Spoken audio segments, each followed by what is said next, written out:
Welcome to the Marmina Cast. Sometimes we talk about fitness, but usually we just talk smack. I'm your host, Mr. Marmina, and let's get on with the show. What's going on, guys, and welcome to Marmina Cast episode 21. I actually had a different episode planned entirely, but unfortunately we ran into a huge technical issue, and I just really hope it doesn't happen today. This episode will be a Q&A format from various clients, and it will be in regards to certain topics that I have discussed in detail with these clients. If you would like to hear more Q&A episodes, check out my Instagram, which is Mr. Marmina, or at Mr. Marmina, I should say, or at Marmina Exercise Nutrition. You can DM me on there, or you can check out the Marmina Exercise Nutrition Facebook page. DM that with some of your questions, and we will do more Q&A podcasts. So the first question I have really is just in reference to how to incorporate cardiovascular exercise into your more physique and body composition change programs. And for this client, she was already participating in long distance events, but made the transition over to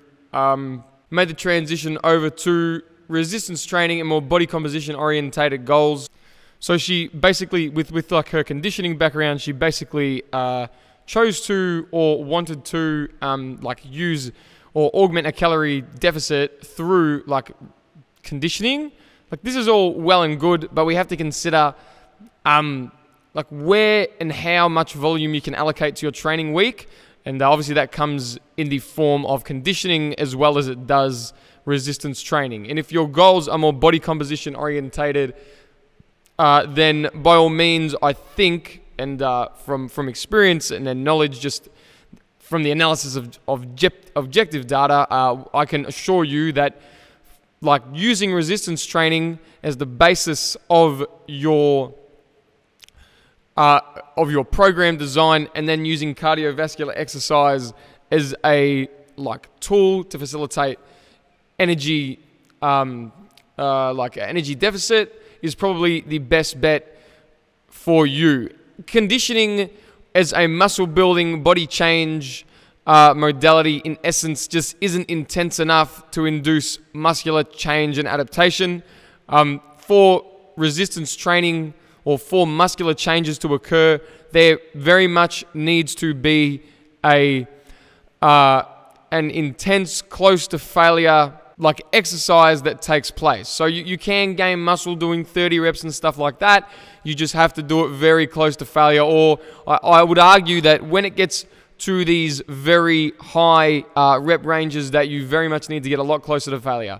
So someone who trains in more the 6 to 10 rep range doesn't need to get as close to failure as the group that would, and this is mostly hypothesis at the moment, but with reference to an intensity threshold for muscle protein, muscle hypertrophy, I would argue that if you are going to train at given rep ranges of even up to 20 to 30 reps, then you should get way close to failure than your 6 to 10 rep ranges. So, and I think that's because it's a little bit harder to monitor what failure is at higher rep ranges. So if you're at higher rep ranges doing, let's say, any given exercise, and mind you, exercises become problematic at higher reps. How many reps can you realistically do for squats to still target the thighs? Lower backs tend to give out sooner than the thighs for most people, provided you don't have godlike orthopedics for a squat. So you just need to really weigh up what exercises you're doing for high reps as well. But back to my point, I think that if you're going to do higher reps, you need to get way closer to failure than if you're going to do lower repetitions, 6 to 10, maybe even up to the 15 rep range. And that's because it's easier to monitor, in my opinion, the lower rep sets and failure and perceived exertion than it is for the higher rep sets. I think all these sets, all these rep ranges, I should say, have their place in exercise prescription. I just think it just needs to be implemented into a program and make sense with reference to the person's goals and outcomes. So if you want to induce a calorie deficit, I strongly recommend not performing conditioning unless you are already in a calorie deficit and have stalled in your weight loss. And then by all means, you can use conditioning to facilitate an increase in energy expenditure, because realistically, like, how little can you actually eat? You're going to get to a stage where like eating any less is uncomfortable. Let's say you're on a 1500 calorie diet and you need to burn an extra 300 calories, maybe even up to 500 calories in order to continue weight loss. I'm not going to advise someone to consume 12 to 1,000 calories a day. I just think that's crazy and it's not sustainable even for the short term. There are obviously like endocrine issues that you could experience when you diet on so little calories, and it's just not a risk I need to take with people. I'm very ethical in my practice, and I'm not going to starve people for the sake of starving them. In that case, we'll probably take a diet break, which I'll talk about later on in this podcast, and reassess from there. So using cardio to facilitate increases in energy expenditure is a great tool to use in that situation. I had another question about how much protein, I get it all the time, how much protein people need to be consuming. And it depends on the person, and it depends on the size of the person. I can't just say like 200 grams of protein for everybody. So what I do tell people is you need to consume anywhere from 1.5 to 2.5 grams per kilogram per day of protein. And you can calculate this, or you can weigh, or you can track this by means of scales, like the whole if it fits your macros, flexible dieting approach, the real strict approach, or you can use portion size guides and cues to find out how much protein is in everything. I'm doing a free nutrition seminar on the Mornington Peninsula, Saturday, Feb 24 at 11 a.m. and we'll discuss the pros and cons of calorie counting more in that seminar. So if you would like to attend said seminar, simply DM me on Instagram or Facebook and I'll send you the link. So back to protein, I think that when you're first starting out resistance training, because you're so sensitive to increases in muscle size, basically you want to consume anywhere from like 1.7 to 2.2 grams per kilogram per day of protein, assuming you're in a calorie surplus. Ladies, you should be consuming 10% more than the 1.7 grams per kilogram per day. So I usually just give 2 grams per kilogram per day to males and females first starting resistance training. The Australian Institute of Sport, they recommend that once you become habituated to resistance training, you consume 1.5 times your body weight in protein, grams per kilograms per day. However, I tend to disagree with this notion, as most research contends that more protein tends to be better, provided you don't overconsume it. And in excess, it's pretty useless. It does have satiating benefits and stuff, and there are some pretty interesting studies out there where people consume over 4 grams per kilogram per day, and some interesting things happen to their body composition. They don't gain any more muscle, but in a calorie surplus, they don't gain any more fat. It's quite an interesting study. If I can find it, I'll link it in the show notes. Another question I had is about how many calories. I always get like, how many calories should you consume? And without giving you too many like recommendations and stuff, because there's a lot out there. There's a lot of different formulas that you can use, and you can put all your data into formulas. Simply check out freedieting.com. They have great resources for you in order to calculate your calorie and macronutrient needs. However, what I really do like to do for people is track your energy and protein intake for a week or two, and then we get that real world data from there, and also track your weight daily so we can get averages based on that. And then what we can do is get these weight averages and calorie averages and then formulate our diet plan from there. So if you gain weight, obviously this is a calorie surplus. If you maintain weight for 2 weeks, this is a calorie maintenance. And if you lose weight, it's a calorie deficit. Very rarely do I do this with people and they lose weight. They might lose like half a kilo if they're quite strict dieters. But as I mentioned, it's a very rare occurrence. Most of the time, people just maintain their weight, and I know that this is a calorie maintenance, and I'm quite aggressive with the calorie changing. I do think that I just want to get people done and dusted for diets. I don't want people hanging out in deficits for, months on end. Granted, it will be months on end, but it won't be like up to a year. My first really long diet was like 40 weeks. I wasn't even prepping for shows or anything. I just enjoy dieting, which sounds really stupid. I enjoy like body composition change. Because as I mentioned in a few other podcasts, like the Origin podcast, which actually isn't on iTunes, but I went from 54 to 94 and I gained a lot of fat along with that, but I happened to gain a lot of muscle, of course. And I gained a lot of muscle, yes, but I happened to gain a lot of fat as well. And in doing so, you know, I had to diet for like 40 weeks or something like that. It was like 38, I forgot. Look, it was a long time. And it was too long to spend dieting. And in that 40 weeks, you know, I could have been spending more time gaining muscle, but I just so happened to be gained too much body fat. And there's nothing like wrong with that. I think for your first bulk, it doesn't really, like it matters obviously, but it was my first one and, you know, just let me go, guys. Because you're young, like you're quite metabolically advantageous and dieting on, I think I bulked on like maybe 4,000, maybe even 4,500 calories, and my diet began on like 3,800 calories. So it was pretty good. Even now that and obviously I was way heavier. Like I was 94 when I first started dieting back then, and now I'm 80 kilos, and I maintain weight on about 2,800 calories. Looking to up that and just see what happens, and if I can up it and get away with a bit more food, then so be it. It's also really important to mention that maintenance is never like the same every single day. It's not linear, it's not static, it can change all the time. So I think worrying about like minute changes in energy expenditure over the course of the day or each day is redundant. I do like just weekly averages of things because then we can look at like the big picture and see what's really happening. Day-to-day stuff is okay, I guess. But big picture is what we're all about, and the day-to-day stuff becomes a little bit more apparent when you get super lean, I guess. But for the general population, weekly averages are very good, and if on average per week we can be in a calorie deficit, and that's really good. The only time this is a problem looking at averages is when outliers occur that skew your entire energy intake and ramp the average up a little bit too high. But in saying that, the average serves its purpose of bumping you out of the supposed calorie deficit so we know not to eat so much on maybe some cheat meals or cheat days. Speaking of cheat meals or cheat days, I do get a regular question of how to incorporate them, and I just tell people to incorporate an untracked meal maybe once or twice a week, a meal that they can enjoy with their friends and family. I'll tell them not to plan for this, so if they happen not to cheat for a week, that's totally fine. I don't think you should seek out to cheat because chances are life will present itself with the opportunity to eat something that doesn't quite fit your macronutrient intake or calorie intake. So just call that the untracked meal and go from there.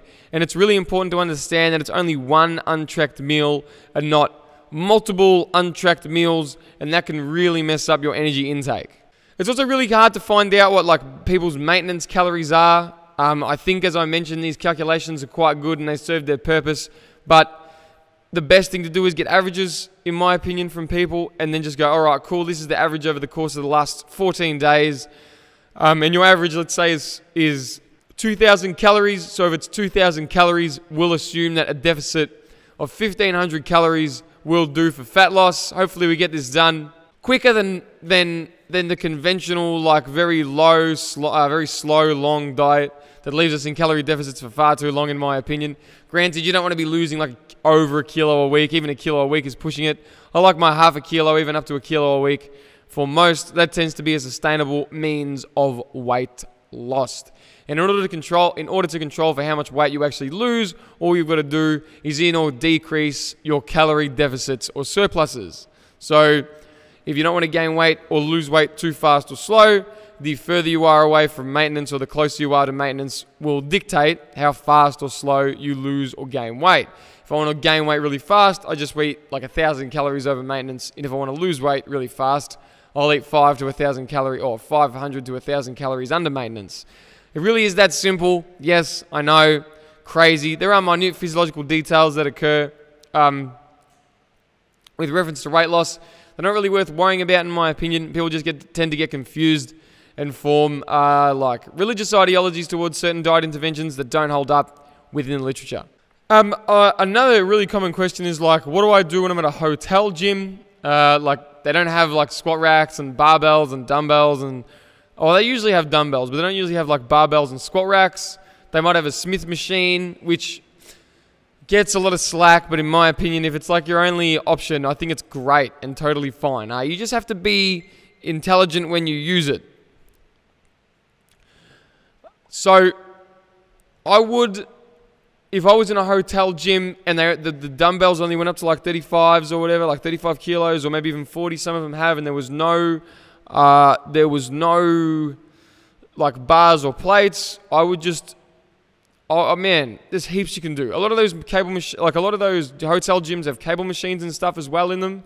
And people freak out when they don't see bars and plates, but you know, bars and plates and everything is just tools in a toolbox. Like, you know, prowlers weren't cool until like a couple years ago now, and people did fine without them in commercial gyms, you know. But now everyone needs a sled in their gym. We have a sled, but I'm just pointing out like a observation I've made of the industry as of late. So let's go through like a full body hotel gym workout. I think that like without putting in any like fillers or specific stuff in there, I think that if you started off with like and we're going to give this to more like the intermediate or advanced, well, not so much advanced, but the intermediate lifter who like would really struggle to facilitate any sort of effect, or just feel like they got a workout in without heavy plates or barbells. Or, yeah, without any heavy plates or barbells. Barbells are usually 20 kilos. Anyway, I'm waffling. So, I would do like, to start with, I would do a knee or hip dominant exercise. I think that you could definitely do dumbbell RDLs. And if you can get 235s and dumbbell RDL, like 12 to 15 reps, no worries, then perhaps using a staggered stance dumbbell RDL might be a good idea. Again, I'm just going to run through like the main lifts. I would keep a pretty high repetition too, because on a holiday, I don't want to feel like fatigued and like I'm going to die. And intensity is intensity with reference to the percent of 1 rep max that you complete is very fatiguing. So the closer you get to 100, the longer the recovery time is. So I do enjoy my breaks and holidays, and I use them as a deload. But, I mean, if I want to get a workout in, it's not so hard. I'll just go to the hotel gym and bust it out, right? So you could start with a staggered stance dumbbell RDL and just get anywhere from like 8 to 12 each side. You perhaps throw some core stuff in there, like a really good something to pair with a really good exercise to pair with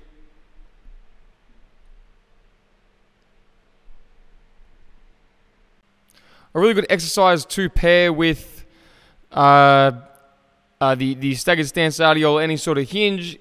I mean, it depends, but I like like let's say you didn't have much time. I really like so if that's a lower body pull, I really like an upper body push. Just so you could do like we did for a while in group sessions. We did like a trap bar deadlift, and we had like maybe 30 to 60 seconds in between, and then we superset that with a half kneeling kettlebell or dumbbell overhead press, and we might have done the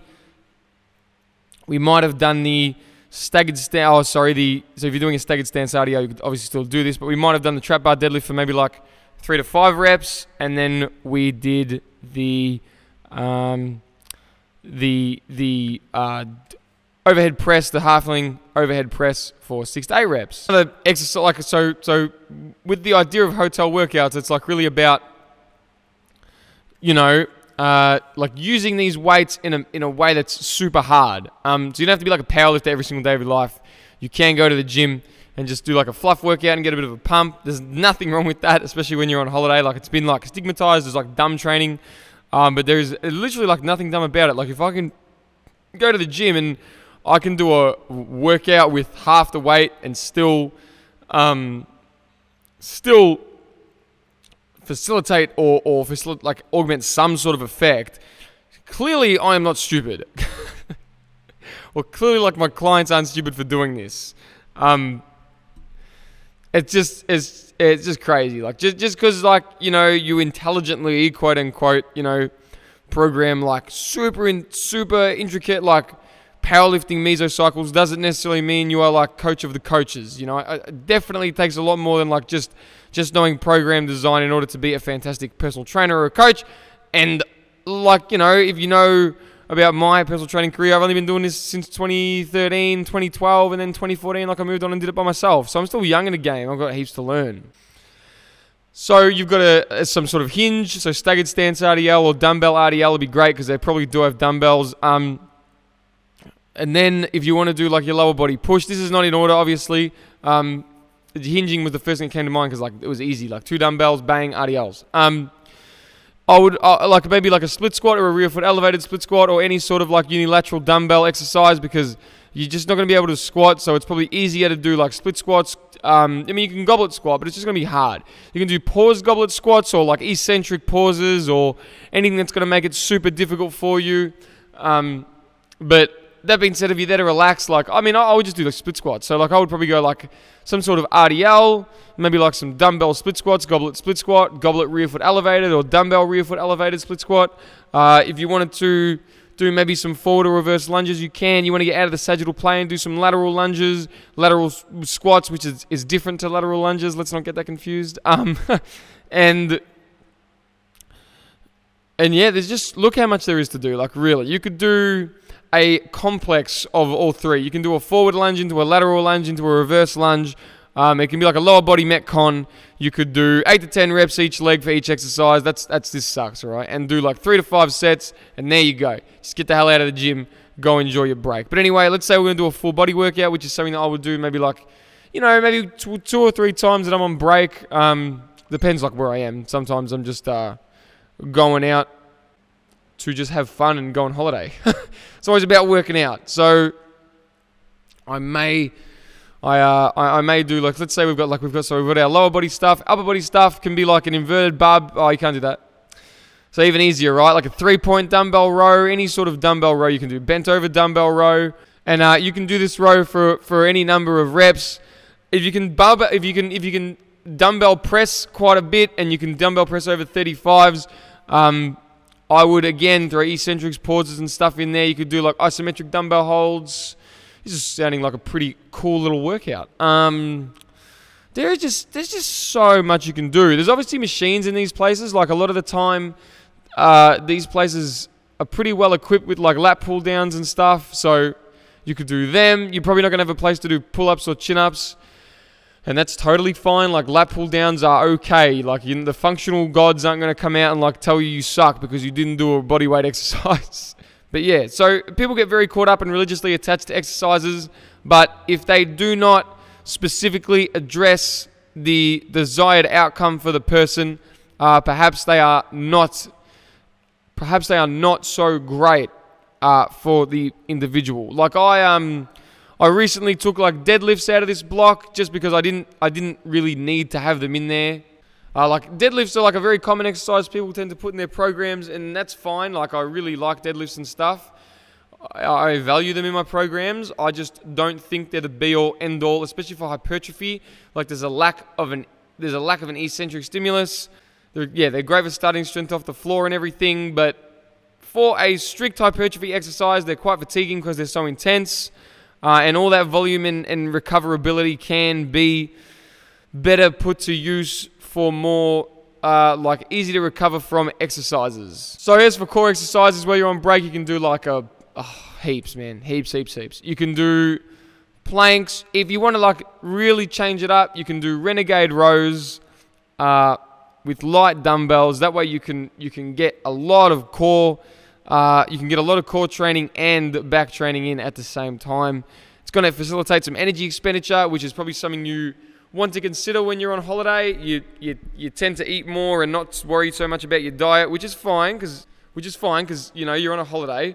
But just know that like if your goals are very body composition orientated, perhaps it is best to facilitate some sort of energy expenditure.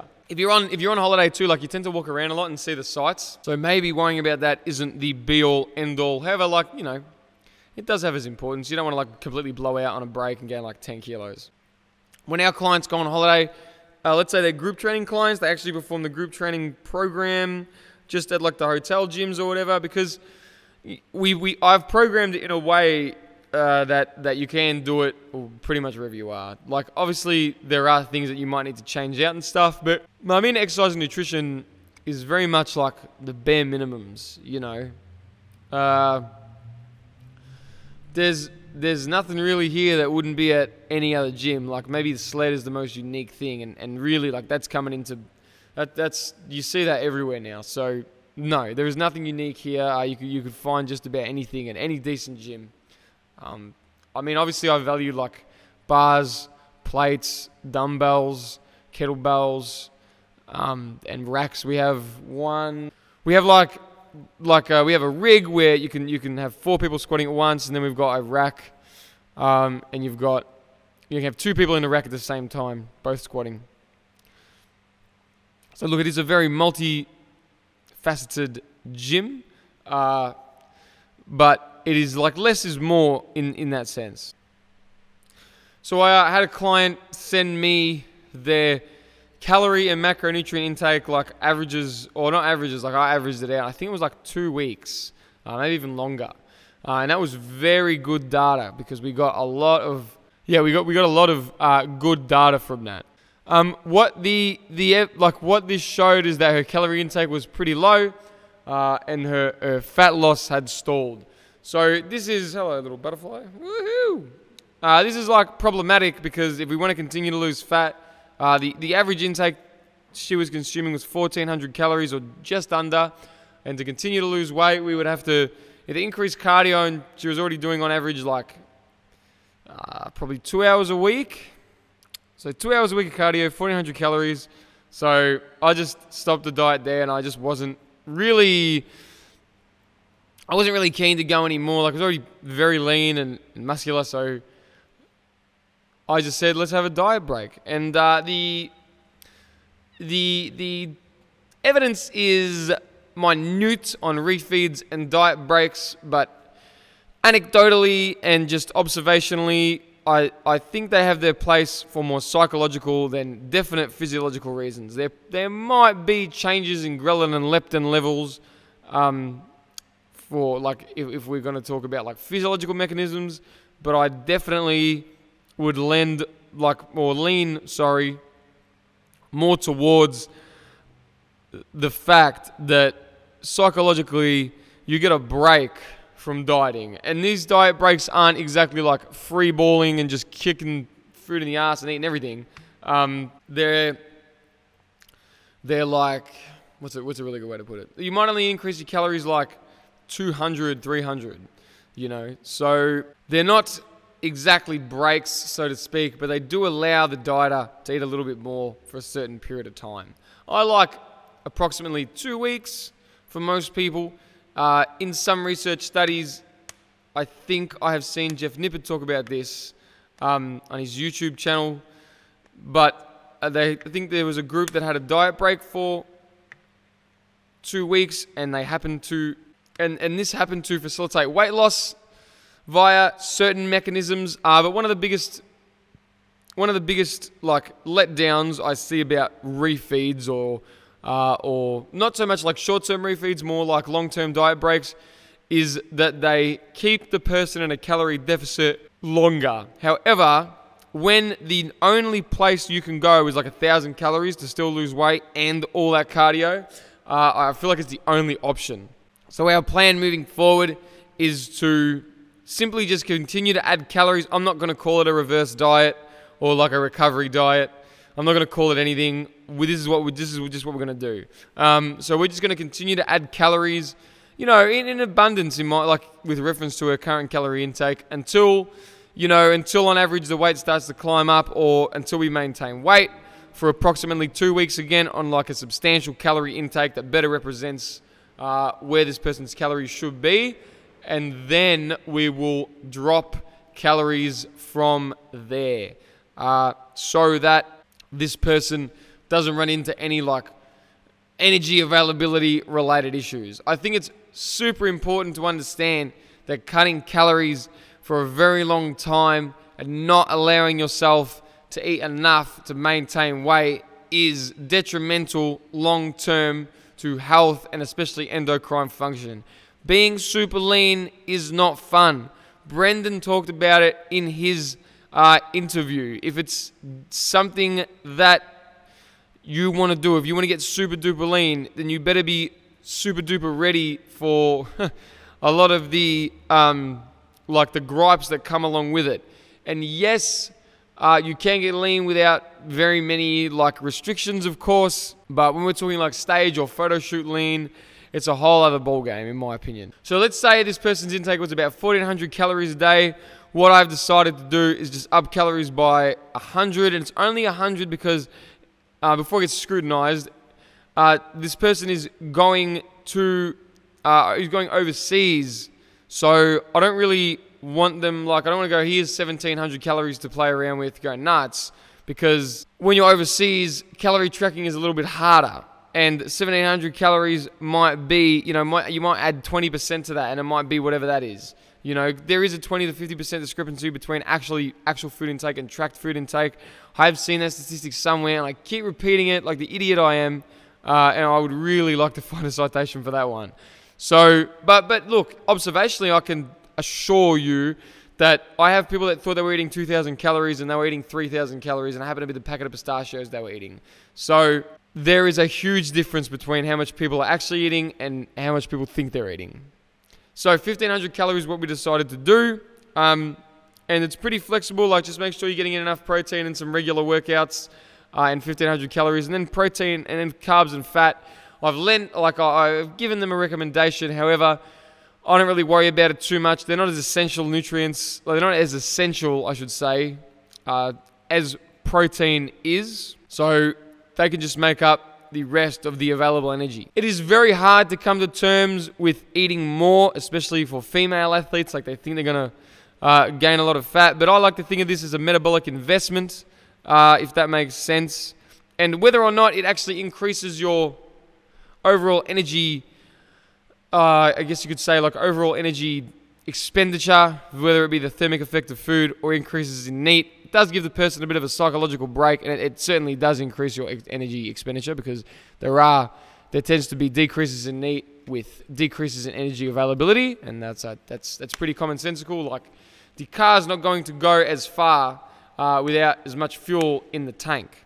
So if you don't give your body as many nutrients, or the amount of nutrients that you need, it's going to find ways to conserve energy by decreasing your non-exercise activity thermogenesis, like fidgeting, or like I like rock my leg around like Elvis. So I would probably stop doing that if I was in a calorie deficit.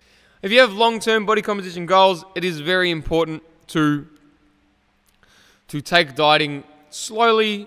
You can still be aggressive. Just have protocols in place that combat the aggressive nature of this diet. You don't want to be so aggressive that you go all the way down to, a very low calorie intake and then you've got nowhere to go. But you don't want to be so strict that you diet for a very long time and then you just stuck in like a 40-week diet. So it's definitely important to consider like long term. And speaking of long term, there are like what's become a little bit more popular than I thought it would have in recent memory is the body recomposition. And the reason I'm actually not too much of a big fan on a body recomp is because chances are you're not the population group that can do a body recomp. So a body recomp is when you eat maybe a little bit above or a little bit below calories, and then you simultaneously lose fat and gain muscle, provided obviously protein and volume are matched. And this actually usually is a little bit below calories. I don't actually, now that I think about it, I can't really think about any cases where you would eat a little bit above calories and body recomp. You would gain muscle, might gain a bit of fat too, but yeah, it's probably not. You don't want to body recomp in a calorie surplus. That was my mistake. You want to body in a calorie deficit. So it's very minute. It's like 100 to 200 calories a day. And one of the biggest criticisms I have of this is that maintenance is never linear, and 100 to 200 calories a day deficit is almost impossible to track. Your maintenance might be, 2,700 one week, and then it might be like 2,600 the next. So there goes your calorie deficit, surplus, or whatever, and you've skewed your calorie intake. Another thing I don't like I said, like very, very niche population groups can do the body recomposition. So who can do a body recomp? Well, people that have never trained before can gain muscle in a calorie deficit. And people that are new to training again, so they haven't trained for a very long time, can regain muscle in a calorie deficit. However, the majority of us interested in body recompositions cannot body recomp effectively without very much wheel spinning. It is not impossible to gain muscle and lose fat at the same time. It's just really hard and really annoying. I really recommend people just pick one of these at a time, stick to it, and go from there. It is unrealistic to... I don't think it's unrealistic. I just think it just takes too long, and it's almost like unmeasurable. Like, I have become a little bit more extreme in my approaches just because things are a little bit easier to measure. Like the conservative bulks, I'm stemming away from. Like the really conservative bulks where like you barely gain any size or weight. I think this last massing phase I did was probably the best. Like I didn't get super duper fat. Like I got pretty chunky. Like I had like hips, which sucked. But and I had like a little bit of pudge, which sucked. And I still do. Like I'm not gonna get that super lean, but I have like abs now, you know, which is nice. But it was probably the best the best massing diet I did because I wasn't so conservative. I think I went from like 79 to 86 or 7, and then I lost like 6 or 7 kilos, and now I look better at 80 than I did at 79. So how exciting is that? And I would have gained a couple kilos of muscle. The reason like I said, I actually did like a sort of body recomp thing. I guess you could say it definitely wasn't a body recomp because I wasn't in the niche population group to do it, and that's why it wasn't very effective for me. Granted, this is probably effective for, you know, like I said, the person just starting out training. And I'll talk about what they should do actually after this, and then I'll wrap it up. So, my second, like the first time I bulked, I got really chunky, and I was like, I'm never doing that again. So, for 1 year, like I really just didn't gain much weight, and I just focused on consuming like a sufficient number of calories to facilitate maybe just a little bit of increases in strength and stuff, and not much weight gain. And then coming to the end of the year, I was like, oh, I look a bit chunkier. I'm going to go on a diet, and I didn't get any muscle. You know, it was just such a big wheel spin. I was like, what a waste of time. Because all my friends were like getting humongous, and I was like, God damn, that was a waste of a year. Like I wasted a full year with this like wannabe body recomp stuff. So I have a bit of a bias, I guess, to these really very conservative approaches. But again, I'm not the population group to do it. Like, if you are new to training and have more fat on you than muscle, and you're like sort of like that you're like skinny, but you're still a bit fat at the same time. These aren't meant to be offensive words, skinny and fat. They're just descriptive words. Like, my background is Italian, I'm a wog, and that's not offensive. It's just a term. So, you know, these terms aren't meant to be offensive. But, so if you have that skinny fat physique, I actually recommend just bulking. You know, yeah, you'll be a little bit fat by the end, but that's okay. You have filled out some t-shirts and look pretty solid. And then because you'll be heavier, you can worry about cutting on a higher energy intake. And not stress so much about like abs and stuff. Everyone wants to have a six-pack, but like that takes time. To be at a respectable weight and have a six-pack takes a really long time. And yeah, it's a little bit like ignorant of me to say like a respectable weight, but you don't want to be like 60 kilos and have a six-pack.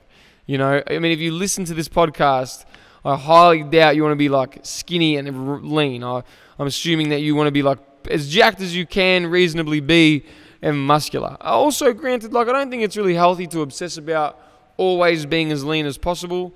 I